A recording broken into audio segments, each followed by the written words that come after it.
What's up, everybody? Welcome to Bioware 3 Raw TV. Let's fix this fucking camera. Go make that shit square. All right, now that we're squared up. So, I didn't think I'd be making this video ever. I really didn't. But I'm glad that I am. So, first, to give credit where credit's due. So, about 2 hours ago, I got done training my last client. And on the way home, I like to listen to, podcasts or whatever. While I'm driving home. I got like a 45-minute drive sometimes with traffic here from the gym. So I popped on Nick Trigili's channel because, of course, I saw him pop up on my feed, which he pops up first. I don't know what is in the algorithm, but the algorithm loves Nick because it pops up like immediately. It pops up like on my page immediately. And it was Nick Walker sharing a secret or something like that. I forget what the name of the actual video was. And so to make sure I give credit where credit's due, I watched Nick's video first about Nick Walker. And then Nick Trigili made sure he gave credit where credit was due, and he said it was on Hani Rambod's podcast. So if you go watch Hani Rambod's podcast, I believe it's podcast number 55, Nick Walker, go watch that. Start at the very beginning and up to about, I guess, 5 or 10 minutes in. There's some eye-opening shit that we're going to talk about right now. And I don't want to talk, like, put Nick Walker's story out there, but I want to thank Nick Walker. I want to thank Nick Trigili for putting it out. I want to thank Hani Rambod for putting it out. And I want to thank Nick Walker for being honest. And I didn't know he'd actually shared this before on his own YouTube channel, which I'm going to actually try to find and check out that video. But Nick Walker came out and said on Hani Rambod's podcast that he started lifting weights and got into bodybuilding because he was molested as a kid. And I literally almost crashed the car. When he said that, I was like, what the fuck? And of course, you guys have been following me for a while. You know my past. You know in 2015, I personally came out with my story. And I dropped it. It's called My Darkest Secret. If you look up Bioware 3 Training, My Darkest Secret, it'll pop up. It's about a 15-minute video. That's back when I wasn't really talking for a whole lot. I mean, a lot of my videos are shorter, like 10 to 15 minutes. 15 minutes was long for me back then. I just had less to say because I wasn't really opening up to the point that I do now. And my story seemed to mimic Nick's a little bit. It's weird because it's the same but different, if that makes any sense. So let me just kind of break down some bullet points. So Nick said that he was 12 years old when he was molested, and I was 11. I was 10 or 11. Like, for me, my birthday was at the end of the year, so I don't remember exactly whether I was 10 or 11, but I was living downstairs from my grandparents already, and I started school in 9th grade at 12. So I wasn't going to that school yet, so it means I was still in Barrington, Rhode Island, so it means I was about 11, maybe the end of my 10th year or beginning of my 11th year. That's when it happened. It was my great uncle who was, of course, one of my family members. He was in his, 80s, 85 or something. He was some old, decrepitated old fuck with no teeth. So Nick's was his art teacher at 12 years old. And Nick, unlike me, kind of hid it. He was ashamed. He was embarrassed of it. Me, I was the opposite. I went right to my parents and told them about it, right? And Nick's parents had the reaction I think I was looking for from my parents that I didn't get. It was a different reaction. I mean, people are different. They take things a different way. And, Nick's parents were absolutely fucking horrified. That guy wound up getting arrested and going to fucking prison. Nothing ever came of anything from my situation. Like, everybody just buried it and didn't talk about it, and fucking I was left to deal with it on my own. I didn't go through therapy. It was just like, don't talk about it and just fucking get over it. Pretty much was kind of where it was left for me. And that fucked with me. That stayed with me worse than I thought it had. And I think that Nick explaining, well, you look at him and you see how fucking big he is. And you go, what drives somebody to push themselves to that limit to be that fucking big? And as soon as Nick said that he was molested, it fucking clicked. I'm like, I went through the same thing, right? So for me, the heaviest I got was 273 at 5'9". And at 273, people were like, why the fuck do you want to get any bigger? Like, you look like you're going to pop. Like, this is too much already. But in my head, bigger was better because the bigger I was, even though I couldn't fucking fight my way out of a wet paper bag because I was so muscle bound at that point and inflexible, people were scared shitless because if I did grab them and just fucking clubbed them, I had enough power, I'd fucking hurt them. Like, I would fucking break things without trying. I mean, oh, fuck, if I tried to put something together, oh, fuck, I'd break it because I was actually that strong. I was on tons of shit. I mean, I was 270 pounds, right? Really fucking big, really strong. And it never really, it never was good enough. It wasn't. But I know how Nick felt. Because same way him and I, we both got into a lot of trouble. Right, I was fucking up at school, bad grades. I was a fucking mess because not only did I have ADD, which was undiagnosed, but I had dyslexia, which was undiagnosed. And the molestation from my uncle working on me made me fucking spastic where I couldn't concentrate and things were running through my head so fast that in school I was just a fucking mess. So I was constantly getting in trouble, constantly acting up, doing shit. And then eventually I got in trouble where I got suspended. And that was my first suspension. Excuse me. I got detention. And I told them, me and the vice principal, because I was fucking up so much, we were on like first name basis. Like, hey, his name was Cienzo. But, hey, Mr. Cienzo, he's like, not Mr. Ward. He's like, hey, Jerry, come on. So he called everybody else, hey, Mr. Cienzo, Jerry, come on and sit down. So he's like, whatever had happened, I forgot what it was, but he was like, you got detention. I said, well, I'm not coming to detention. I said, I'm not staying after school, so just deal with it. He's like, well, then we're going to tack on another one. I said, well, guess what? I didn't come to the first one. I'm not coming to the second one. And he's laughing at this point. I said, I ain't coming to the third one. He's like, well, then we're going to have to give you in-school suspension, which in-school suspension was like you sit in a fucking room all day, like by yourself. It's like solitary confinement in a desk looking at the wall and you do your work, right? For 8 hours a day, for me, that's a lot. Like, I couldn't deal with that. It's like being in prison. So I was like, well, I'm not going to come to school on that day. I said, I'm not coming back until, until you do away with it. And he's just laughing. He's like, Jerry, I appreciate your honesty. He said, we're going to skip all the steps. I'm going to give you 1 day at home suspension.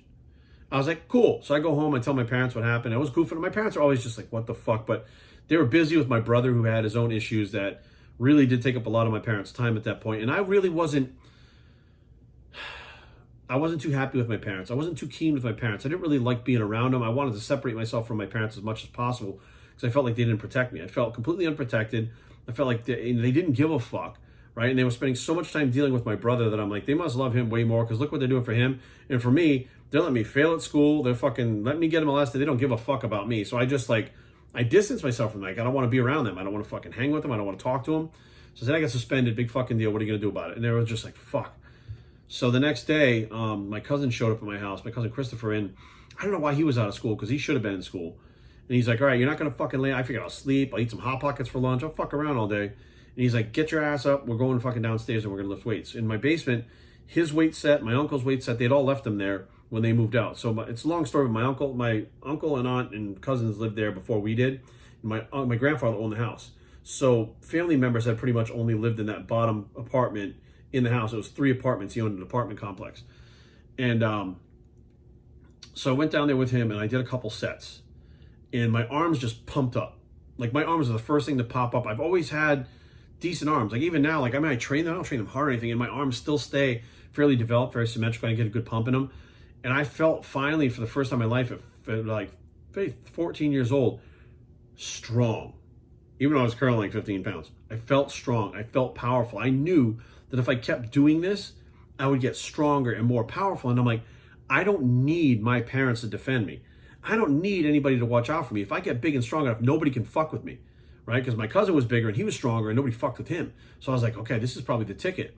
So bodybuilding for me started out with, I just want to get bigger and stronger to be protectful for myself. So I was a little kid trying to put on this big suit of armor that were these fucking muscles that just by appearance deterred people from fucking trying to fuck with me, right? But at the same time, I was feeling stronger. I was becoming more powerful. I was becoming more self-aware that if someone like my uncle, who was that old decrepit motherfucker, came at me now, I'd punch a hole through his fucking skull because now I can. I don't need my parents to fight for me or protect me. I'm good, right? So that forced me into getting bigger and stronger and bigger and stronger, and I became obsessed with it, right? Because now here I am, like this little guy inside this fucking big body, and I'm walking around 270 something fucking pounds. All my friends are like, dude, what are you, fucking nuts? Like, no, my friends lifted weights and stuff, but they were never like into it like I was. And it became like this obsession for me. And people thought it was like an obsession, like a vanity thing. But I didn't look good. I was just big and giant and fucking, like, I didn't look, you know, like people go, oh, I'd like to look like that. They're like, holy fuck, what happened to Jerry? Like, that's pretty much. And it was so fast all of a sudden. And I was like, I don't care. And all I had was 300 pounds in my head. I figured if I weighed 300 pounds, like Dorian and at the time King Kamali and fucking all these guys, Nasser, then nobody would fuck with me. Even other people that weren't my uncle wouldn't fuck with me.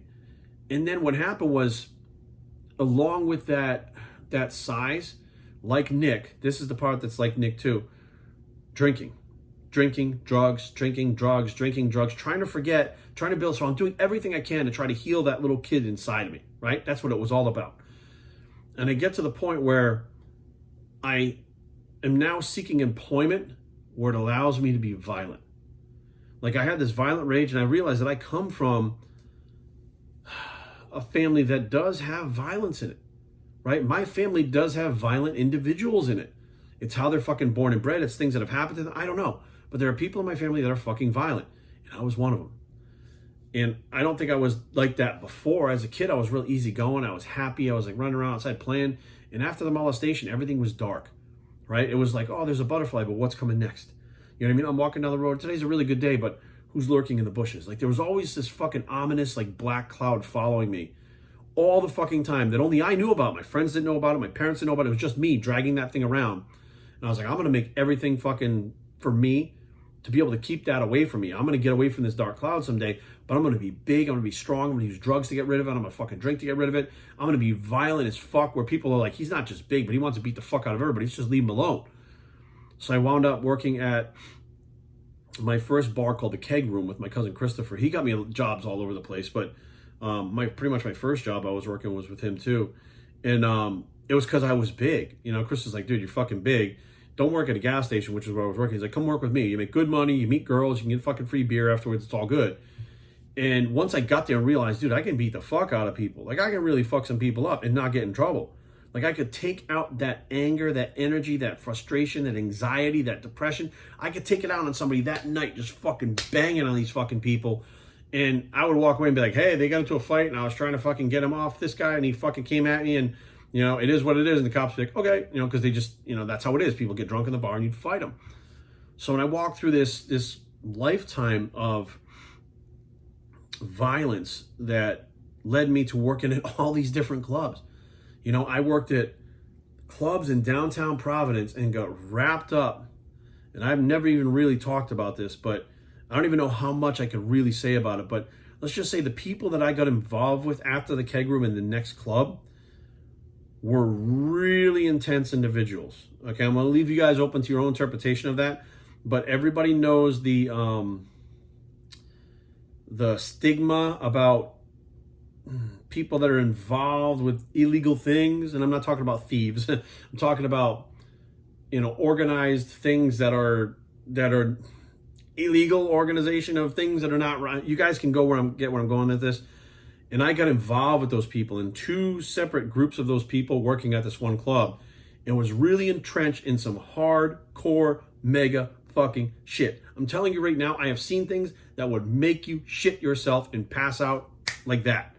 Some fucking crazy shit.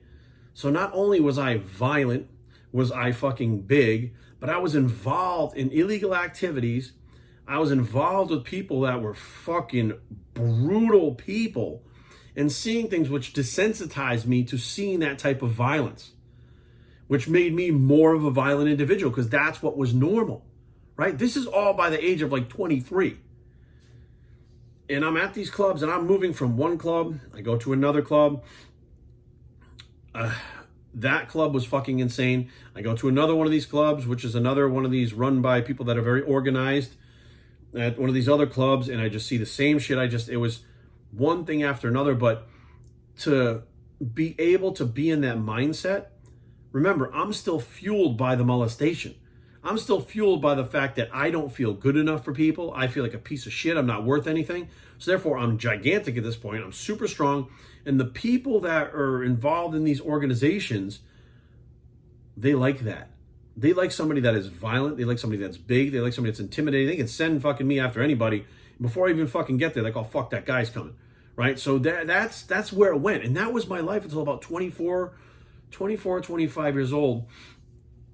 And the heroin I started getting involved in the heroin, and that really got out of control to where I couldn't even stay at one of these clubs to work because I was getting too dope sick. I had to leave and get more dope. So it got to the point where I couldn't even fucking work at these clubs. So now what has happened is I'm just in a spot where I'm keeping myself numb with heroin, with fucking ketamine, with cocaine, with fucking Nubain, with Oxycontin. I'm keeping myself numb with all the shit, and I'm finding other people around me that are into this shit.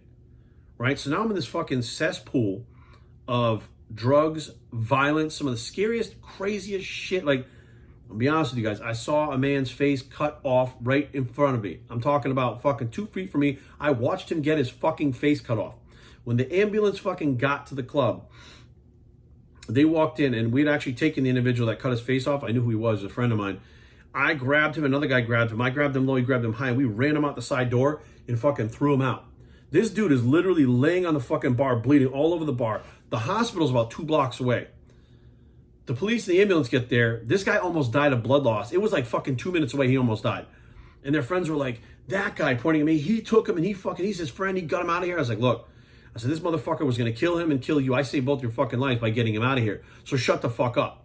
And, you know, the cops were like, who were they? I'm like, I don't know who the fuck they were. They came in the fucking club. They got into it with these guys. These guys were fucking with them. Next thing you know, he cut his fucking face off. And, you know, what are we supposed to do? Let this guy run around and cut everybody's faces off? So I grabbed him and fucking we ran him out.